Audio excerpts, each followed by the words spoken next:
Good morning, ladies and gentlemen. This is Mrs. Poland, and I'd like to do example 8 from Unit 2, Lesson 7 on the remainder theorem.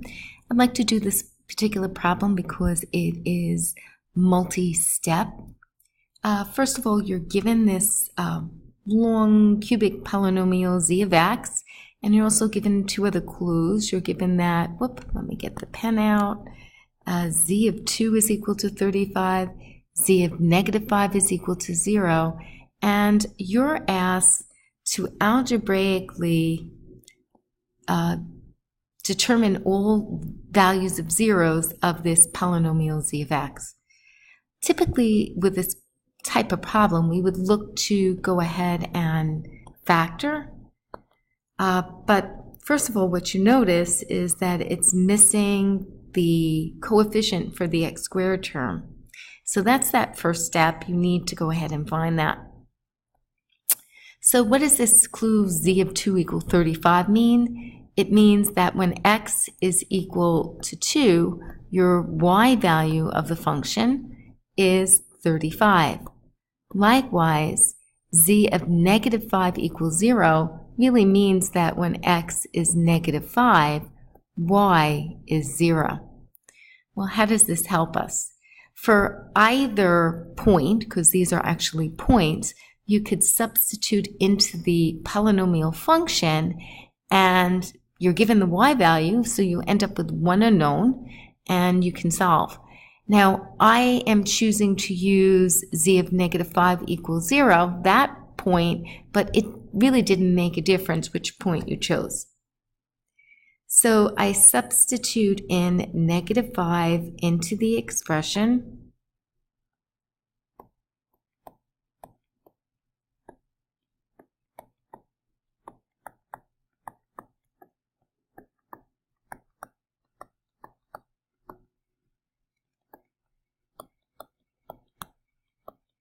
And now I'm going to do some arithmetic. So we know z of negative 5 is 0. This turns out to be negative 750. Negative 5 squared, remember the negative 5 is in parentheses, so it becomes positive.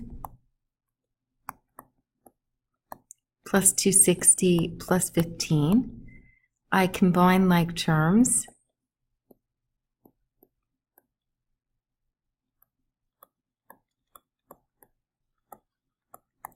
And I solve for b.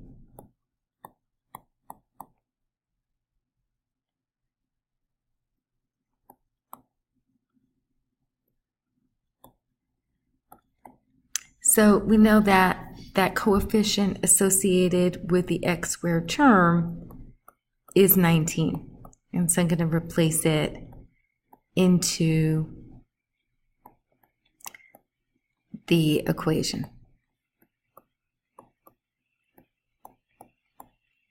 Let me get that eraser out.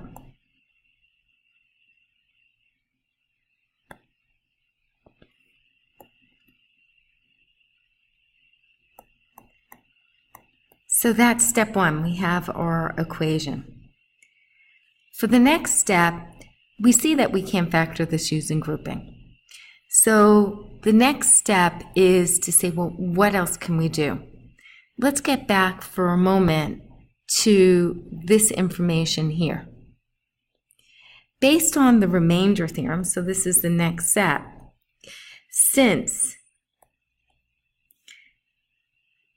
or rather the factor theorem, since z of negative 5 is equal to 0, that means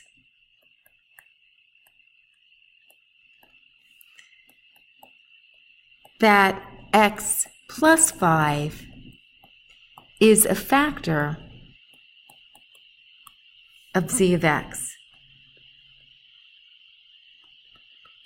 And that's really useful information.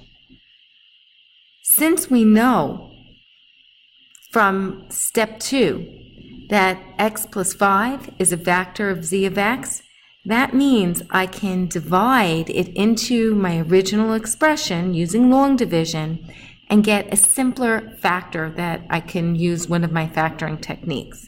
So that's the next step. So I'm going to use long division here.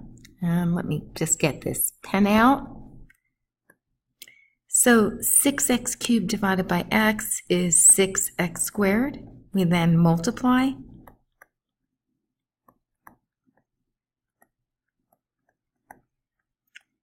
We subtract.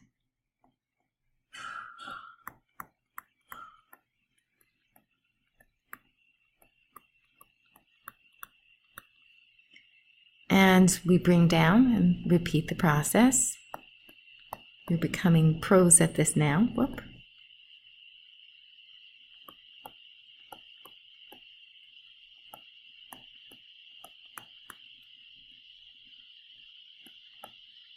Subtract again. And one last time.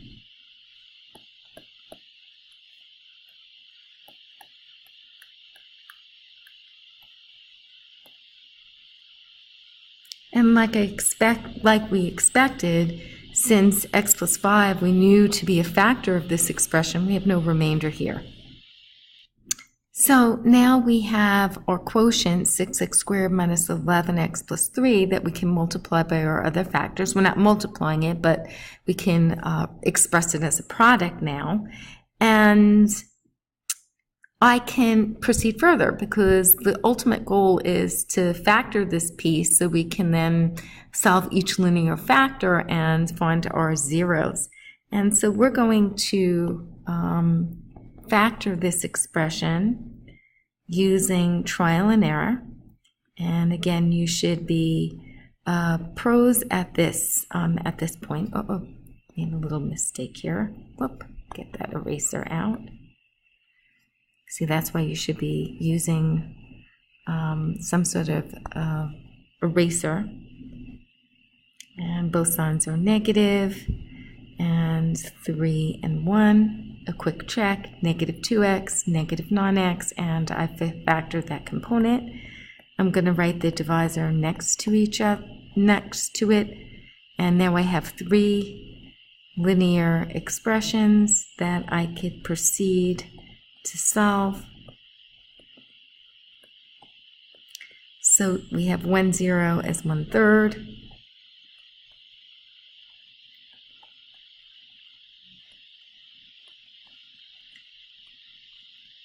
1 0 as 3/2.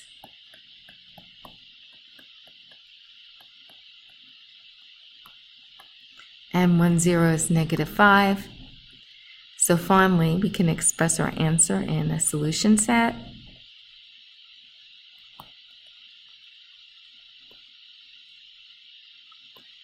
And there you have it.